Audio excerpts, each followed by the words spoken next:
នៅពេលដែលយើងធ្លាក់ខ្លួនលំបាកមិនមានលុយសូម្បីតែមួយរៀលនៅក្នុងខ្លួនក៏គ្មានអ្នកណាដឹងហើយក៏គ្មានអ្នកណាខ្វល់ពីយើងដែរសូម្បីតែមនុស្សដែលយើងគិតថាយើងស្រឡាញ់ក៏គេអាចនឹងបាត់ស្រមោលពីយើងក៏ថាបាននៅសល់តែខ្លួនយើងទេ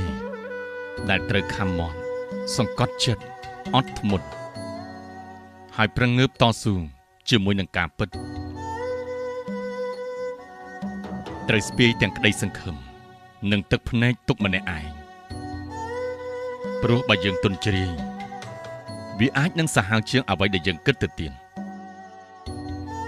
ដូច្នេះនៅពេលដែលអ្នកមានលុយកុំចាយវាខ្ជះខ្ជាយត្រូវចេះស្គាល់ពាក្យថាសន្សំនិងដាក់គោលដៅជីវិត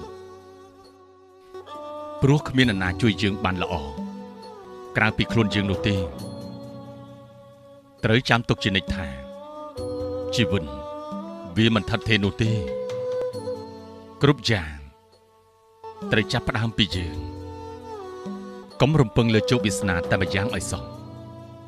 បាទសូមអរគុណសម្រាប់ការតាមដានទស្សនា